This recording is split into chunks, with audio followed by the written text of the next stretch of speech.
Hey, you guys, welcome. So today I am interviewing Erica Desper. She is an OCRAP certified consultant, and she is also the founder of Be a Confident Parent. Did I say that right? You did. Well, now we're called the Center for Confident Parenting, but the website URL is Be a Confident Parent. You're correct.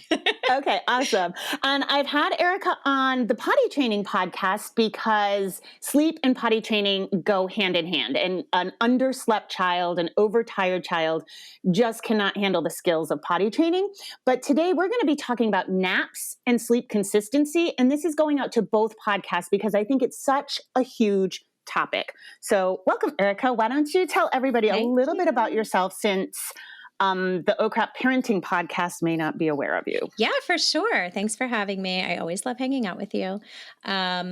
So I obviously am a mom. My son is 13 years old, so it's been a long time since we've dealt with potty training, but parenting is an ongoing thing, right? And we have our challenges. I'm still learning things about him. And so I've sort of expanded my business and my offerings for other families along the way. So my OG thing was sleep, now potty training. I also have someone on the team to help with general behaviors, picky eating habits, so sort of the quad of what kids tend to struggle with. And I also have a really big network for families that need other types of services or don't live in our local area. So I'm just kind of on a mission to connect people with whatever they need and whoever they need.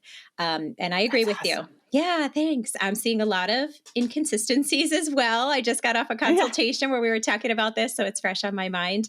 And I'd love to answer everybody's questions or your questions about that. Yeah. So before we start, I just want to say, like, you just said your son's 13 now and you're still learning about him. And I just love that. Teenagers are the best. I like this age. I mean, everyone has different opinions. I liked him at 2, and I didn't experience like terrible 2s. I mean, he had challenges, but they weren't like special to the age of 2. He's like a fun little human. Well, now he's not little. He's taller than me. So he's a fun human being. I'm little. He's not. I'm still wrapping my head around. I have to like reach up to hug him. But he's just a fun, funny person. He's been articulate since the time he acquired words. He has like amazing sense of humor and comedic timing. And yeah, he's just teaching me stuff all the time. And I feel like he was sent here obviously to help me grow as a person, but also so that I could help other parents. And at every age and stage, he's been like, oh yeah, let me show you this. Yeah. Like, for example, now we have a bunch of diagnoses, and I realized I'm like technically a mom of a special needs kid, but I never identified myself that way. I just thought he was really challenging. And looking back, it all makes sense that some things were hard for him, like sleep. And I just want to help other parents notice those things sooner and know that they might mean something other than your kids just being a pain in the butt. Because our journey could have been more, concise. Let's say that. Yeah. Not smooth or concise. Yes. Probably still rocky, but over maybe a shorter period of time. It's like when I meet a pregnant woman, I'm like, I hope your labor goes fast. I can't wish you painless, but Exactly. I know, but I try to tell clients too, like Pascal's, going on 18. And it's so funny because like your kid's 3 and 4 and you're like, oh, I know this kid. And I was like, you have no idea. Mm-hmm. You're going to have a totally different kid once, through the ages. And Pascal was such a little weirdo. And now he's like so freaking cool. And that's awesome. I was a little worried you're going to be living in my basement till you were 36. but now you're good. That is great. Okay, so I don't have any specific questions, but what I would love to talk about, what other consultants are seeing, and I'm seeing this myself in my work, is complete sleep inconsistency. Mm-hmm. So I'd love to talk about the importance of consistency. Let's go over some what are some rough bedtimes, because people are wildly misunderstood or misunderstanding. And what I definitely want to touch on but they're not tired, so I'm not going to put them to bed. So that thing. And then naps. So naps are such a huge deal. And I'll tell you really briefly, Pascal was about 3, I think, when he started to show signs of giving up a nap. Mm-hmm. And at the time, my parents and I shared a 2-family house. And I lived upstairs and my parents lived downstairs. So I was in close proximity to my mom. And my mom said, don't you dare give up his nap. And I was like, but he's not looking tired. She was like, quiet time. No, he has to go lay down. And sure enough, like after a couple months, he just went back to napping. And when it got so bad, Erica, that we went kindergarten, he went to go into kindergarten and it was full day kindergarten. And it was like a week before, and I was like, oh, we have to practice not napping. You have to stay awake. How are you going to do that? When people tell me that their 18-month-old has given up their nap, I'm like, I'm not so sure about that. So wherever you want to dive in would be great. For sure. Okay. So I would say, so let's go over those one at a time. Inconsistency of sleep was the first thing you said. Okay. We're all individual. So let's start there. Yes, I know a parent's going to hear this and be like, what do you mean consistent? You know, every kid is different and they're not my only child and we have a family and we have activities and we have work schedules. And I already know all the things everybody would say, and I'm living it myself. I totally get it. And because two things can be true. Yes, it is logistically challenging to keep a consistent schedule, but that doesn't change the fact that that's what the body prefers.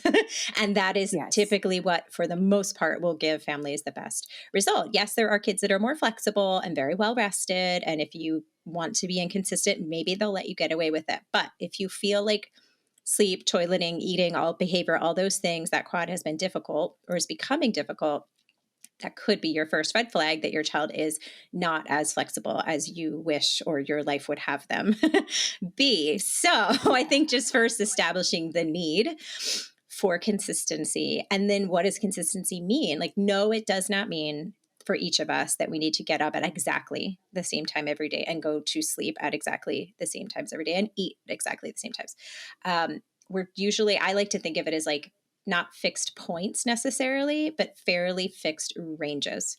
So if a kiddo, generally speaking for most humans, the body likes to know when things are going to happen. And those of us that are fairly inflexible, even more so, or more sensitive, I guess I should say. For most, even non-sensitive people, a good rule of thumb, to throw out something specific in this ramble, is that we don't want to have swings of more than about 1 hour. So if a kiddo on average wakes at, 7 a.m., let's say, what I would not like to see for the smoothest result is that one day we call it morning at 6 and then they have a hard night and then they sleep until 9. If we go from 6 to 9, that's a 3-hour swing. That is definitely going to have more of impact on the sleep result that you get. And then probably also the mood of your child. And I'll come back to that in a second.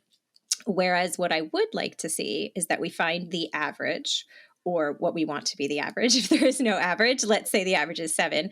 We could call it morning as early as 6:30. We could let them sleep in as much as 7:30. And I know everybody's next question is, what about weekends? Again, it depends on the kind of kid you have. But as a general rule of thumb, we're trying to stay within our fixed ranges, even on the weekends, because the body doesn't care. It doesn't understand that there's 2 days out of the week that are different from all the other days. Right. And toddlers don't, for sure. Right. So if you want to let them sleep in, maybe up to 30 minutes later than their norm, but something around that is going to be a good bit smoother. So let me stop there. There was a bunch more to go back to, but let you jump in. Yeah, let me start. So I want to know who these people are whose kids will wake up at 7 or 9:30, because Pascal was 5:30. Yes. On the 5:28. Actually, yes. I know this because you pay attention when it's that early. Yeah. And sleeping in was 5:36. Right. So we had a range of 10 minutes. Right. Yeah. And I see that a lot. Parents tend to think, well, my kid is up too early, which means I must be putting them, their night is starting too early, so I'll just push it later. Generally, kids' bodies don't understand, just sleep in to get more. Often going down too late on the clock or too far out from the previous sleep period will just lead to an even earlier wake time. So be careful about that assumption. But I also encounter kids where they're going to be up when they're going to be up, no matter what we know and what we try and what we do. And in that case, you really want to go to get the greatest total by that time. In a perfect world, we would force our kids to sleep later. But if we've tried that and it's not working, your goal kind of has to shift not to the most ideal wake time, but to the most ideal total by their average wake time. This is so true. And I've said this so many times. I might have even said it on our last podcast, but Pascal in utero started doing cartwheels at like 5:28. Right. So I knew I had an early riser, and there was nothing. Erica, during time changes, he would wake up at 5:30. It didn't even matter. He wasn't affected. But that's and a very would say, strong put him rhythm. to bed later. It was wild, but people would say, put him to bed later. So I was a new mom. I was like, sure, I'll try that. Nope. Nope. Still 5:30. So I was like, okay, well then I got to edge it. It turned out for 3 years, his first 3 years, he went to bed at 5. Wow. And people were like, but the sun's up. I was like, doesn't matter. He's going to bed. That's how he gets it. That's how he gets his total. Now he's getting up at 5:30. That's probably a more extreme version of that, but I do definitely see that. And I experienced the same thing. My son went through a long phase where he was up in the 5s, and then we traveled and he was up in the 4s, and he learned how to climb out of the pack and play. So naps were done. I'm sure it was all tied together. Super fun vacation that I refer to as a trip. It's just the same BS at a different location. Which makes it harder. But anyway. There's a meme on Instagram. It's like vacation for mom is doing the same shit on the beach. Yes, exactly. That was when I truly understood that. But I say this. But let me stop you too. I was just going to say early rising doesn't last forever. He's now a teenager that I have to drag out of bed. Like, I didn't fix that. It just it does eventually shift to the parent who's like pulling their hair out. Yes, it does. So you said flexible, you used the word flexible and inflexible and sensitive. And I wanted to touch on that because I feel like, we have so much more awareness now of diagnoses, of sensory issues. I think especially coming out of the pandemic, I'm seeing sensory issues like up the wazoo without even a diagnosable thing. But I think when you have an inflexible kid, and I kind of put this in the realm of spirited, maybe it is a diagnosis, maybe not, sensitive, we tend to start skewing our boundaries because they can be volatile, right? And their inflexibility makes us think we have to be more, that we have to be more flexible for them, right? Do you find that? I do. We're often trying to prevent some sort of meltdown or, big reaction. So we just kind of bend in the moment. But I think what you're getting at, and I would agree, is that like, it's going to just come back and bite you in the butt, even bigger somewhere else. It's almost like they're screaming, please hold the boundaries. Please keep the time in place. I'm going to push you on it, but I need you to do it.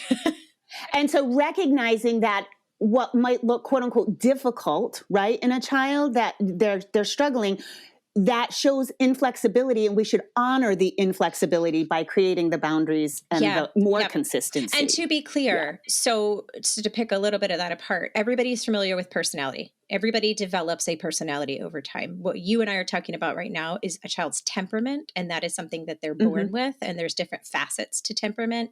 It is fixed. We arrive with it. It doesn't change over time like our personality does. Not to say that you can't learn to cope and be more flexible, but temperament is 7 facets. I forget how many, but it does dictate how do we respond to novel situations. This is the kid, like some kids you take to mommy and me music class and they dive right in. They've never been there before. They don't know what's going to happen. They don't know any of the people, and they're like in it, right? And then you have my kid.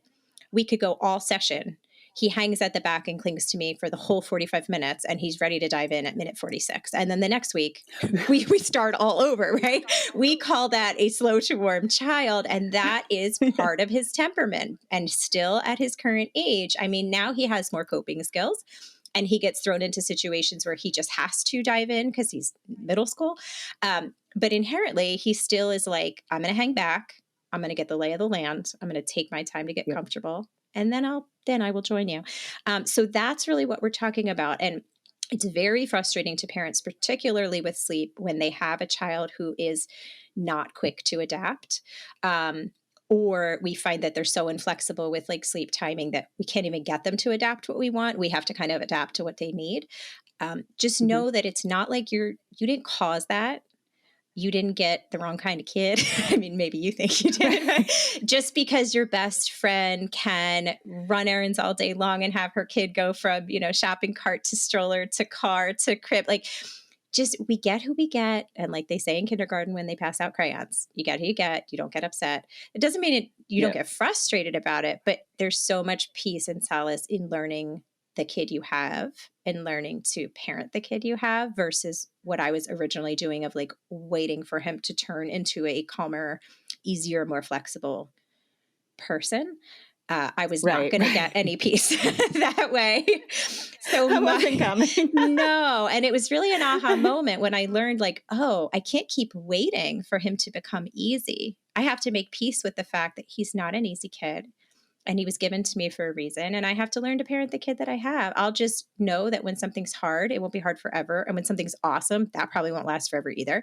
And we're just going to kind of be hopping around, between the two things. So yes, inflexibility. And that's so true. You're dropping like huge parenting wisdom because so many of my parents who do have difficult kids, for whatever reason, and they spend so much time pining for the other child. And I'm like, but we don't have the other child. And you know what? Let's do this. Give yourself grace. Take your time. Pine, grieve, bitch to your friends. Sorry. I know we can use expletives here. I have a best friend who happens to have two very easy children.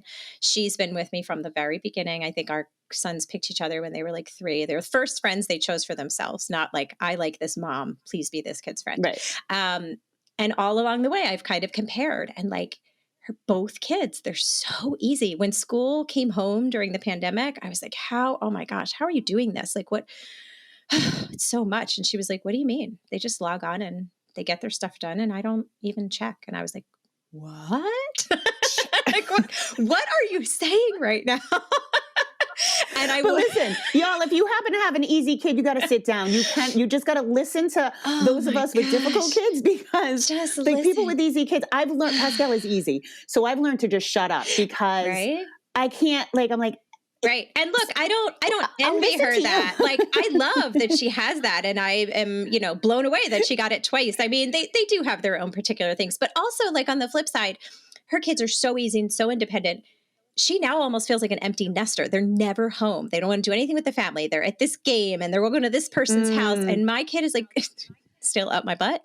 But in a way that I like we still hang out together. He still wants to spend time with me. Like it's the reverse of like, oh, you're not easy. And so you're not super independent yet. And I maybe get more time with you in the long term. So like it's all trade-offs, I guess is what I'm trying to say. And it really helps to not only make peace with that, but to look for the benefits that your type of kid does bring to you that maybe somebody else wouldn't have with that easier kid or super flexible kid. All right. So moving on, let's go over rough, can you give me rough groups of how much total sleep and what typically is a good ratio of nap to nighttime, because sometimes I have clients that kids are napping 5 hours and I'm like, I don't know. That's a long time. Yeah. So let's give me an age group to start with, or I'll talk forever as you. What are they? 0 to 2, 2 to 5? I don't even know. So let's do babies first, right? And by babies, I don't know. How young is your audience? Do we have babies still on 3 naps and 2 naps, or are we like toddlers? No, my audience is generally toddlers, but I do have people with a second kid. And then I also have people who have tweens now, Okay. So to simplify this, let's say you are past the 1 year mark because it's pretty complicated under 1 year. They are constantly changing their schedules. And let me back up. At every age in the first 2 years, every baby per child has a maximum time that they can comfortably be awake. So to go back to your question of my kid doesn't even look tired yet, most of us can't judge by how our child looks on the outside or is acting on the outside. Because remember, they want to keep playing. They want to hang. They don't want to miss anything. What 1 or 2 year old would be like, yes, mama, I would like to stop what I'm doing, leave the situation, part from the family, and, take a break for 11 hours. It's just not, it's like getting buckled in the car seat. Like nobody wants to do it. It's kind of part of life. And we have to say it's time. And this is the best thing for you. So make those executive decisions.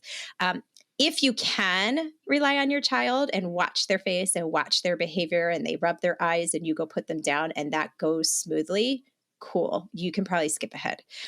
If you're following their lead and you are not getting a smooth sleep result, they're fighting sleep. They're needing a ton of help or overrides to get to sleep, physical help from you. Or they crash but they're not staying down for the length of time that you think, they should be based on what other kids are doing. That is all typically an indication that we're running into a second wind, which if you are doing one of your physical things that you do, Jamie, you're, superwoman races. A second wind is awesome if you're in a mud race swinging from a rope, right? Right. Exactly. If you are trying to wrangle your 1 or 2-year-old down for a nap so you can go get something done or do something for yourself, not awesome to run into a second wind. A second wind is the body saying something doesn't feel right. I need to address it. I need to find a way to keep going and power through. And that disrupts this delicate dance of hormones that dictate how easy sleep is going to be to come by and how long it's going to last. So it's very, very common for kids, especially certain types of kids, if you would describe them as easygoing, go with the flow, social, happy, alert, all those lovely things, that kid is not going to be a reliable indicator on the outside that they're tired. What they're going to do is feel that early sense of tired and mask it, and then try to power through for as long as they possibly can. They will reach a point where they can't power through as easily. That's when they will look and act tired. But by then, the disruption has already happened and it's going to be too late. So the first thing I would say is you may not be able to rely on your child. You may need to rely on the clock. And when we're talking about the clock, we are talking about clock times, especially as your child gets older, but we're also often talking about a window, meaning how much time can elapse. Don't even worry about the clock yet. What's the number of hours my kid can be awake before we start to venture into that second wind zone?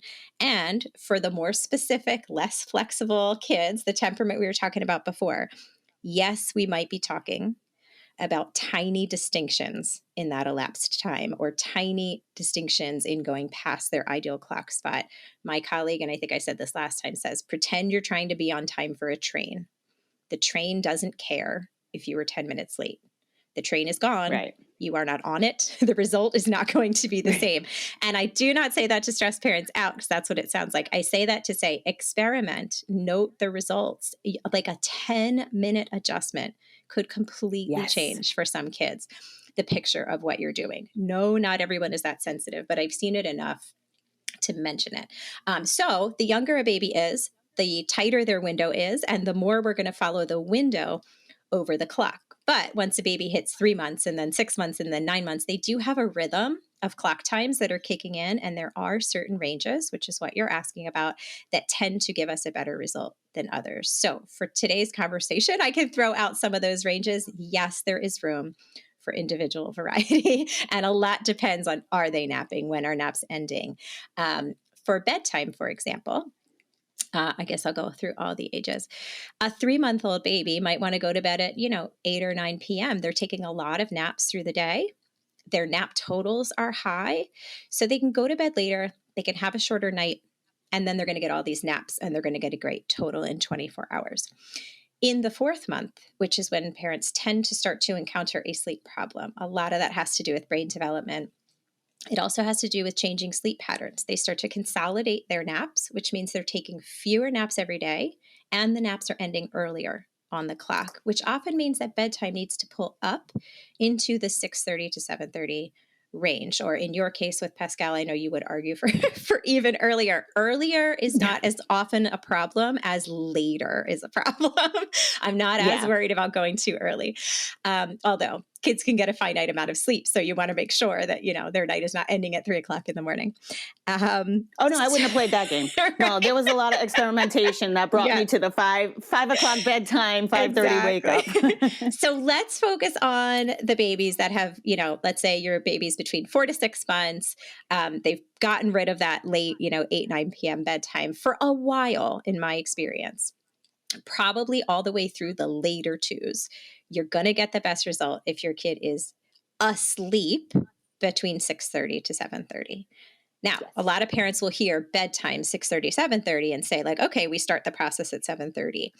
That might be better than what you're doing now. But what we're talking about going for is dinner's done, playtime's done, bath is done. You've done all the things that have to happen, right? And you're like walking out of the room, making it possible for your kid to be asleep within that range. Now, hold on. as we get older, maybe later twos and still napping, if you can do a bedtime that's 8 or 8:30 and get a smooth result and they get an ideal total, I would not want to see a 2-year-old getting less than about, again, I have to be specific here, 10 and a half hours overnight. And some are not going to perform their best. They're going to need 11 or they're going to need more.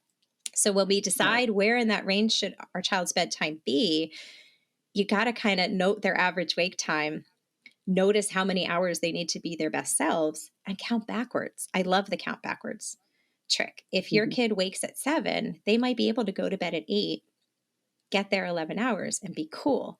If your kid's up at 5:30 and they go to bed at 8, that's a different situation because each night they're going to lose a little block, and then that's going to stack and stack and stack, and everything like Jenga, it's all going to come falling down. So there's kind of some information you need to gather. You can look at a chart. The National Sleep Foundation has charts for ages. They'll tell you what total your child might need. I will caution that the range is very wide. Probably something in the middle is what your child needs, and the others are just outliers. You can also just notice their behavior. We kind of all know what our kids are like when they're really well slept and they are their best selves. And we kind of know what it looks like when they're not. So above and beyond any chart or numbers that I or someone could throw out, like, how does your kid seem? Even if you have a challenging kid, you still know the difference between like their normal challenging and they're like, you're a hot mess, challenging. Right. And I find that with a lot of my clients, it's strategizing that early bedtime, because with two parents working, coming home, that like we have to strategize an earlier dinner, maybe even at aftercare for the child, so that you get home, you get connection, and you can get right to bed, because that is one of the modern problems. Yes, very much so. And that's why I tell parents, look, pretend when I'm working with a family one-on-one, I'm like, I'm going to tell you what would happen in a perfect world if I could wave a magic wand. And don't for now worry about the siblings, your work schedule, picking up from daycare, cooking dinner. Just pretend that you could do whatever, right? We will never hit the target if we haven't first figured out what we're aiming for. That's a huge part of the battle. Once we know that, then give ourselves some grace, and we want to get as close as we can, as often as we can. If your child's generally well slept, they're not in a place of a sleep deficit, you're going to be able to have those off times, and they're probably going to be able to roll with it, especially if they are pretty flexible. It's when it's happening all or most of the time that we take too much of a hit. Naps are all over the place. Nights are fragmented. Now we're just, kind of messy. And logistics is a huge thing. Once I help families figure out what they are probably aiming for, then I go, okay, now come back to reality. Let's figure out how we can make that happen, like you said. And oftentimes it is, like you mentioned, aftercare. Sometimes when there's a caregiver in the home, I'll say, let's flip the things that happen. Can they get them like bathed and jammied? And when you come home, you're doing a nice slow wind down routine. And that's your special time, every day. It's not ideal, but again, nothing is forever. Kids change. It's temporary. It's temporary. They change so fast. Meals are a huge thing. If you're going to come home and try to cook and then have your kids sit and eat, by the time you've done that, their hunger is probably come and gone. Just like a sleep window, they have an eating window, and they're like, look, I'm too hungry to focus on this. They might be hungry the second they get home. So maybe you've made something in advance, you're heating it up. Maybe you're giving yourself the luxury of buying prepared meals because for a week you want to focus on sleep. Maybe you're feeding the kids and you're feeding yourselves later so you can eat, in peace and while it's hot, which is like a really nice thing. Maybe you're skipping such a luxury. skipping bath on a lot of the nights. Maybe you're just shrinking whatever is the biggest time suck. Oh, they like to, play downstairs after dinner. Cool. Well, instead of like 35 minutes of that, maybe we do 10 minutes of that. So there, you kind of have to be proactive about laying it out and figuring it out. It's not going to happen with Pascal, literally in the tub. I had one of those, like, those things like for women to put their wine and cheese in the tub, like those bars that go across. Scrambled eggs was dinner because he went to bed so early. Yes. And so it was like, eat your scrambled eggs while you're in the bath.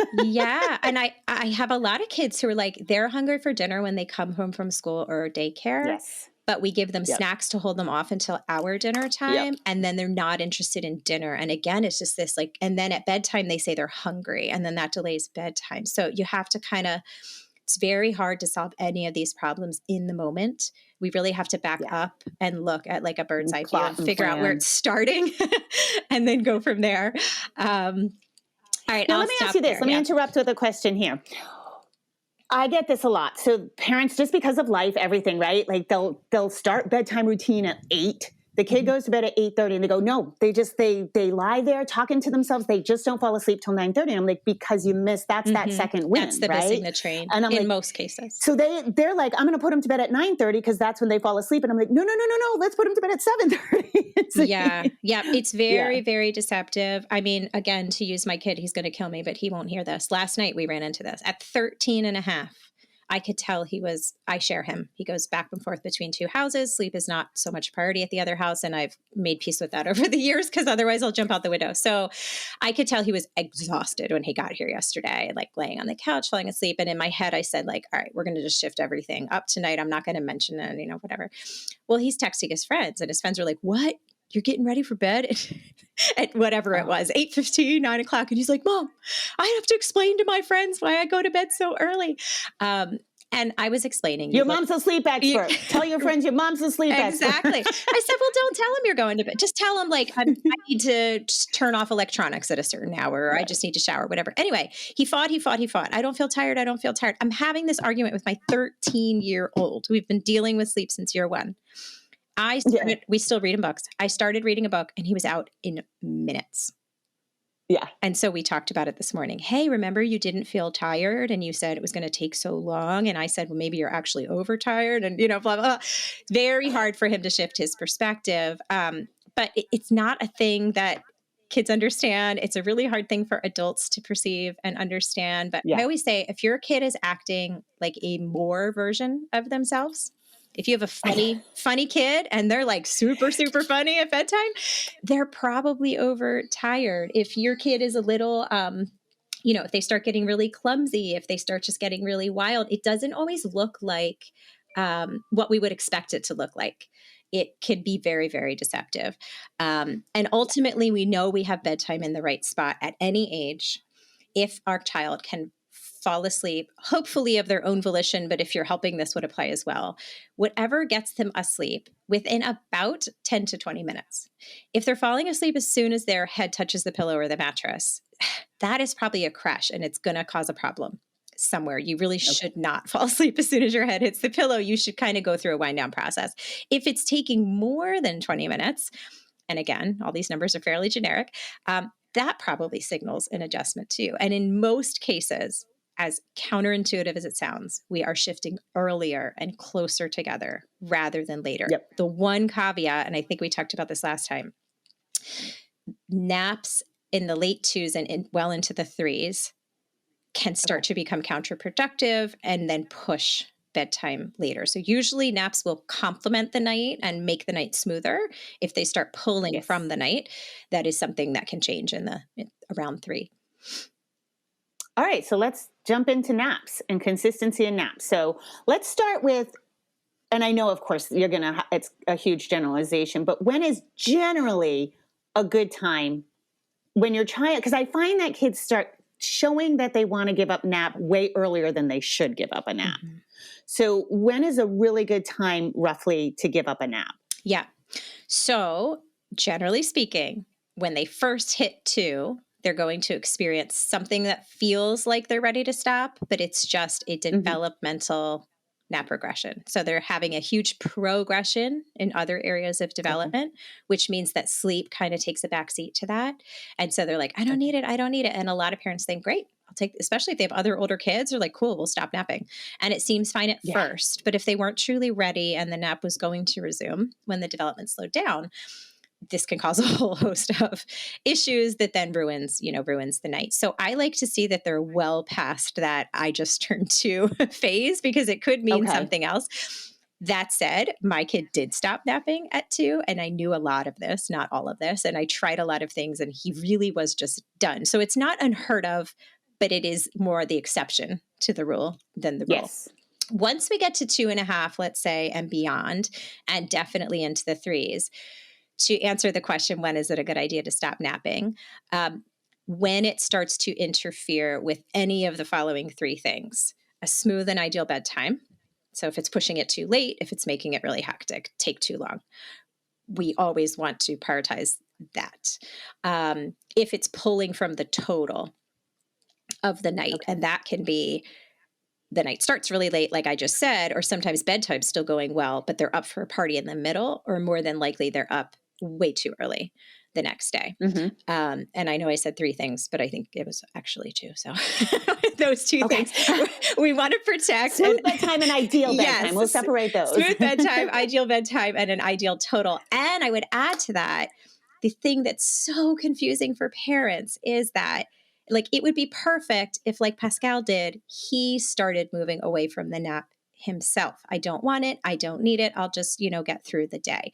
That is often not what I see. I see kids who really want a big nap or somewhat of a nap, and they seem to really need it. The problem is that if it's shrinking their night in any way, they will then want the nap even more so the next day. But because, if we think of buckets, I have a daytime bucket and a nighttime bucket, but I only have so much sleep to pour into both. The more that goes in that nap bucket for these older kids, the less there is to put into the night bucket. And it becomes just this vicious, the nap bucket keeps getting bigger and the night bucket keeps getting because shorter. I've run into quite a few clients with like a 3.5-year-old, and they're sleeping 3 hours and they're going down at 1. And then parents will say, until 4 o'clock. Well, he's so tired, I don't want to wake him. But you have to get over that. And you have to say, look, the most important priority to protect is an ideal bedtime and an ideal night of sleep. So if anything needs to get trimmed, compromised, whatever, the nap is the thing to trim or eventually to eliminate so that the night can stay in place. I like that. I like that as a touchstone for parents. So the big thing we're aiming for is a smooth and ideal bedtime. Yes. Yeah. That's really helpful, I think, for most parents, because that's what starts to get skewed. Yes. And then, like, let's say a 3-year-old goes down at 1.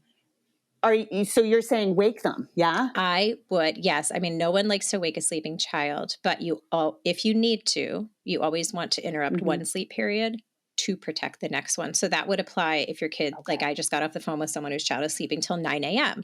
Well, it's going to be hard to reach our other goals if we let that continue. And she's not going to do it on her own until she's better rested. But we can't get her better rested until her day is starting earlier. So again, you have to work backwards. It's reverse engineering. You have to figure out what you're aiming for and then start trimming. Right. Okay. And then the parents say, well, I feel bad. Okay, but like, do you feel bad about the whole picture or just this one little spot where we have to kind of, redistribute everything? It would be lovely if kids just did it themselves, but that's why we're here, right? They're not doing it themselves. And so we have to help them. Well, they're not doing it themselves once you start getting out of whack, messy, right? So, yeah. I mean, if everything starts, you've got a 3-hour nap edging into nighttime, then it's not like they can go by their natural impulses. And here's the other thing that's confusing, to go back a little bit, but it applies to what you're asking now. Parents are like, okay, but I hear you, right? I'm listening. I'm doing the times that you're saying. I'm doing, whatever. They're getting the right totals. Kids and humans can be getting the right quantity of sleep, right? Like good 2-hour nap, 11-hour night, all looks great. But my kid is still a mess. They don't wake naturally, or they don't wake early enough, and they're hard to rouse, and they take really long to transition from asleep to awake. They're like a bear. And they just look and act tired all the time, and I don't like their behavior, and they can't focus on eating. We're running into a jet lag scenario typically. I mean, unless there's an underlying medical issue like the breathing is being obstructed. Maybe their, adenoids are enlarged or something. But under most circumstances, it's an issue of there is a mismatch between what this child's body is programmed for in terms of sleep times. So you can take that quantity and shift it a little too late for what they want. And again, you're not going to get that refreshed, like it would be like traveling to a different time zone, getting the 7 or 8 hours that you need as an adult and feeling really crummy after because you got it during the day when your body's used to getting it at night and wants it at night. So again, we're looking for like it isn't just about what we can do in our schedules or what we want. It's like what gives them both the right quantity and the right quality so they can be their best rested selves. And jet lag is like a real thing, even if you haven't had the fun of a travel destination. Yeah, no, I think it's one of the biggest things that I see is like that quality, and to me, sleep is the most important thing. Like this, I'll sleep when I'm dead. No. Maybe if you're in med school and you have to, but like as I get older, I just like more and more sleep. But let me ask you this. We were talking about the temperament before. So I do work with clients who should everybody in general, should we all wake up sort of refreshed without an alarm? You hear that? And I do. I'm so obnoxious. I wake up at 4 a.m, happy as it's awful. I want to punch myself. And if you could give me a little of that, that would be great. And I hate alarm clocks so much. I've always had this skill. I'll wake up 2 minutes before, whatever. If I have a flight and I have to get up at 3, I will wake up at 2:58 because I hate alarms so much. But is there a temperament for just people who are grumpy in the morning, or is that a sign of a sleep deficit? I think it can be both. Again, I would look at the total. In a perfect world, your child will be able to fall asleep at an hour that they could get the total their body needs. Their body would recognize that and say, my bucket is full. It's time to wake up, dump it out. We don't live in a perfect world. So sometimes we can't get them down in time and we still need them up for, school the next day. Teenagers, again, are a very good example of this. Their circadian rhythms shift quite late and schools don't reflect that, most of them as of yet. So no, my kid, it's not like I do this and so everything's perfect. I do have to rouse my kid every day for school. And he's not great at getting up and he's not good about it. He's tired. But I also can't change the start time of school, and I can't change the fact that his rhythm, he's a teenager and they aren't tired at the 8 o'clock when they used to be. So there are times when that can't happen. But yes, generally speaking, we should be able to wake rested and wake because we're done, not because some, alarm is going off. Again, balance. Parents I don't want parents to hear this and be like, oh my God, I have to make it perfect all the time and be a slave to the schedule. It's like junk food, right? Can your kid eat junk food? Absolutely. Go for it. So can you. You don't want every meal and snack of every day to be junk food. That's going to have a really bad impact. Right. But if you're sprinkling it in with other days that are far more ideal, other meals that are more ideal, we can't hyper focus on any one, period. It's more in the, big picture. And I have had to make a call. It's learning that flexibility or inflexibility early on. It's really remarkable because Pascal is so loosey-goosey now, but I was brutal. Yeah. He was not flexible. And it was I'd be at a party. I'd be like, bye, get home. And I bet people thought you caused that. You've made him inflexible because you're so rigid. But what they didn't see is what the precursor to that, where you became inflexible because he was, and you needed to honor that. Because if you didn't, the repercussions weren't something you were willing and able to deal with. So parents who have an easy kid. I think that's one of the luxuries of actually being a single mom is I was I don't fuck around. No, because I'm the only one who pays the price. All the repercussions. Yeah, but it's funny because parents will get an easy first one and they'll think oh, we're really good at this. We did all the right things. And I don't know what everybody thinks is so hard about this, right? And then they get the second one that's not that way. And they're like, oops, my bad. It wasn't about me. It was about the kind of kid that I have. And I'm a second child, and I can tell you don't want to fuck with us.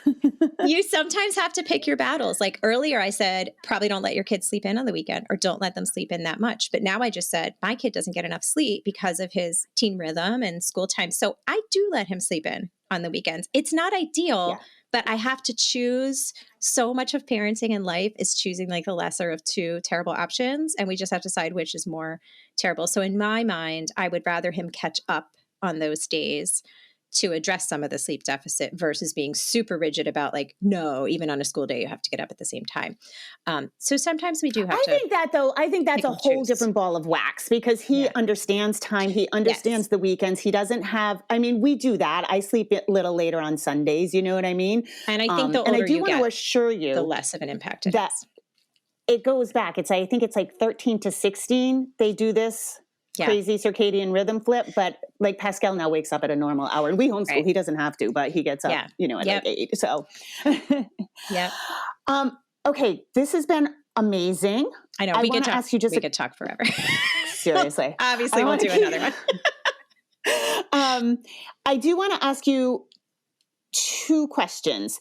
In your experience, is there a kind of a cutoff for, so I'm hearing about 18-month-olds giving up their nap. In your experience, I think that's a terrible idea. Oh, yeah.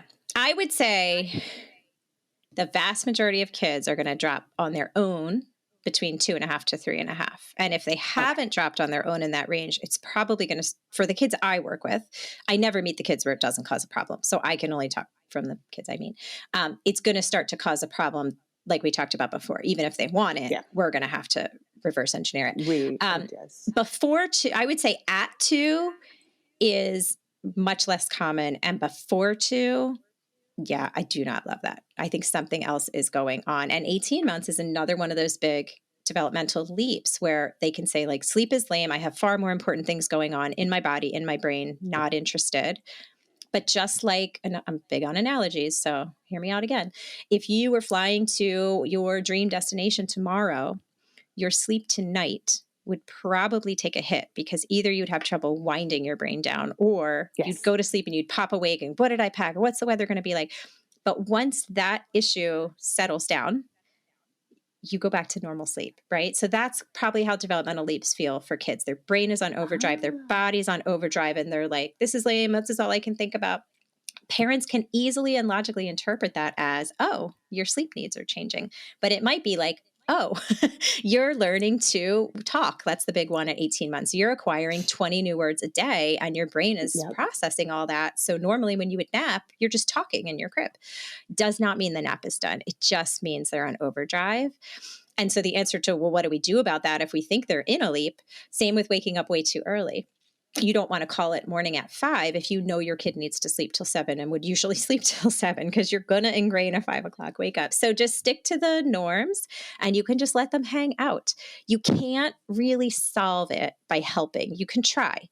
But if your kid has a busy brain and you try to pat them down or rock them down, you're just piling stimulation onto a kid who's probably already overstimulated. So if they know how to sleep by themselves, and they usually do, I would just give them, some space. You'd normally be napping. I'm going to let you hang out in there for at least a full hour. If you go to sleep, awesome. If I want to call it at some point, great, move bedtime up, but we'll try again tomorrow because you're sending a message of this is when we chill. And more importantly than that, you're creating the opportunity for the nap to just come back as suddenly as it disappeared. Yes. And that's one last thing I'll say about that. When a family is wondering, is this something developmental that we need to ride out? Or is this a schedule change and we need to change to reflect that? Was it sudden or was it like a slow burn? If it's like someone flipped a switch, kids don't drop their naps like that for the most part. I mean, again, there's exceptions to everything. It's more of like, I've noticed this changing a little bit every day. It's getting shorter and bedtime's getting later. And all. It's not like you needed a 2-hour nap yesterday for the past 2 years. And now all of a sudden you need nothing. So it's usually anything sudden is almost always developmental. And then it will switch back suddenly. Suddenly does not always mean quickly. Some phases can last a few weeks, but suddenly, like you think you don't see the light at the end of the tunnel and then it's there the next day. Yeah. What is your opinion about kids who can't take a nap except if they're in the car or stroller? It depends, which is my favorite answer, but then I like to give a longer answer. You're so diplomatic. I'm like, don't do that. I know. So my quick answer would be don't do that. When my son dropped his nap at 2, which A, I knew was probably not appropriate. And B, I was starting my business and as a single mom, and that was my only time to work on my business. So I was like, you little, like, I know you're doing this on purpose. And then he started, playing with his poop and painting the walls with it. It was a grand time in my parenting journey. Look back on it fondly. He never slept in the car his entire life. He would scream in the car, hated it, probably reflex. And then when he stopped napping, he started falling asleep in the car. So the problem was it would happen way too late in the afternoon and it would mess everything up. Right. So there was a short period of time where I said, look, again, got to choose, right? I think the priority is to make sure you don't fall asleep at 4 p.m. when we drive to work. So I'm going to drive around at your normal nap time and just get you a little bit there. So that's an example of like an exception. If you need to use the car because everything else is just a mess and it's the only option, go for it. But using it as like an everyday solution, you don't have to, is what I would say. Like every kid can learn to sleep in a more ideal setting and be aware the quality of the sleep, back to that you get in a moving vehicle versus a still, quiet, bed, crib, whatever, the quality is just not going to be the same. So a lot of parents will say, like, we napped in the car, but he's a mess. It's just the brain stays at a higher level because of the motion. Sure. So we don't go through all the normal, switches that we need to go through. So there's tragic and there's ideal. And I always say there's like a whole world in between those two things. So it's somewhere in there in the middle. It is neither ideal nor tragic, but I would want parents to know that you can work away from that habit. Yeah.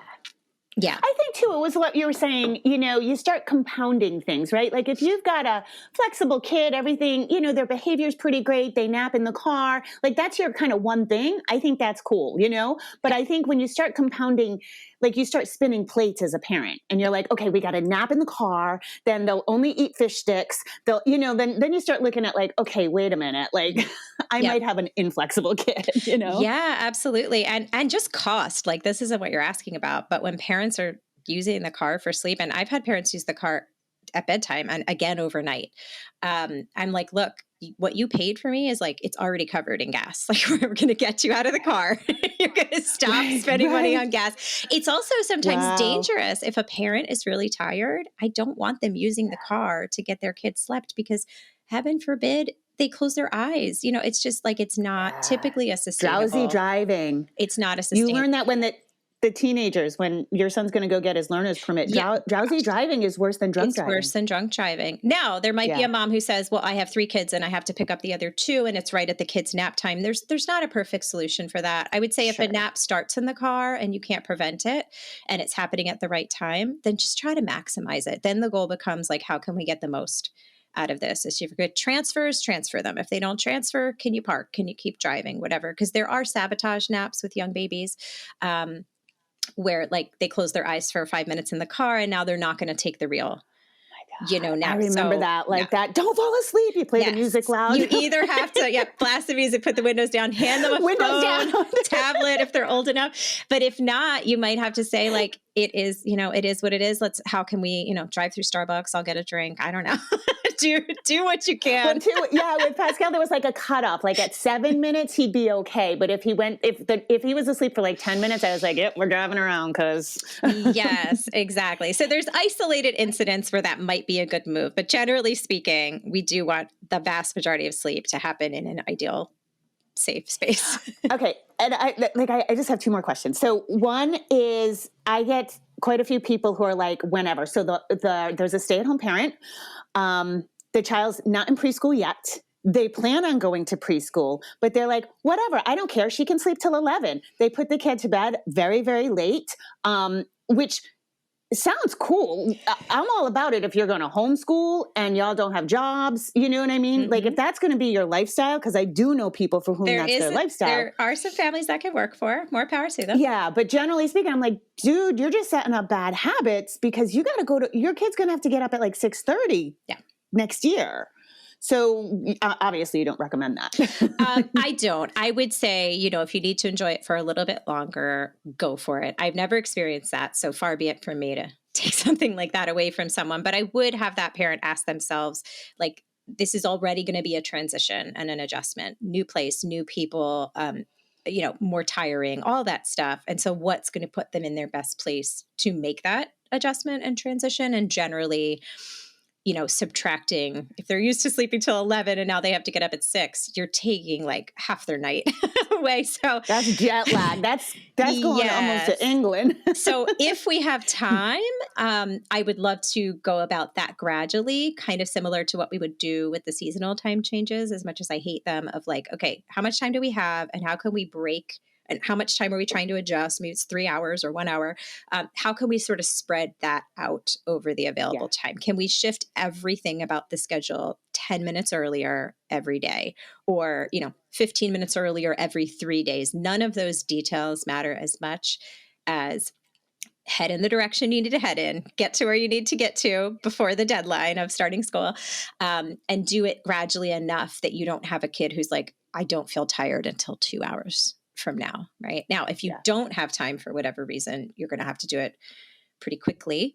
And keep in mind, this all starts with waking them. We will have no effect on their bedtime if we don't also control their wake time, their meal time, their nap times, if there are naps. You can't just say, I want to work toward an earlier bedtime. They won't go for it. The whole thing has to pull up. And remember that light and activity and meals, it isn't just about hitting the rhythm. It's about sending those messages to the body that typically surround sleep and pulling those up too. So if they're up at the crack of dawn, you don't want them to be, don't expose them to light that says like, hey, yeah, get up. Or if they're like wired in the evening, you want to show them like, know that we're supposed to wind down and chill out and produce melatonin. It might be bright outside. Take them to a room where you have more, control over it. Start winding down. The body is really responsive to all of that. And we can, to a degree, we can shift kids at least to what their typical rhythm is. Whether we can shift them past that goes back to the whole temperament thing, which we already. Yeah. Well, it just reminds me, we went to Bali, and the way we flew, it was probably like 24 hours of travel. That's a big But trip. we passed over Greenwich Mean Time, which means it was 24 hours with no darkness. We didn't see darkness. So we flew Korean Air, and what they do is they jack up the heat. They put the windows down. They shut all the lights off, jack up the heat so everybody gets wicked tired. You all fall asleep, and then they wake you up. They put all the windows up. They like make the lights really bright, and then they serve you breakfast. So your body's like, what the hell just happened? But okay, it's right. morning. It's still not like you don't feel super smooth about it, but they've got it. Like those messages, we are highly driven as humans by those things. Yeah. So it can be done, and it should probably be done well in advance to help your kiddo adjust. And you don't have to make it to exactly what the school schedule will be. You're just trying to make the change. A new rhythm. Yeah, small. Yeah. And then lastly, can we please, I know we talked about this the last time, in your experience, particularly with kids under 5 years old, are there night owls? Yes. I mean, look, I like to think I can fix anything and say like, there's no problem I haven't seen and fixed and blah, blah. I cannot ignore anecdotally what parents will say. We've tried it all. We've done it all. If they haven't tried it with me, I'm a little skeptical, but yeah, I mean, we do all have a rhythm, and some of us are programmed later.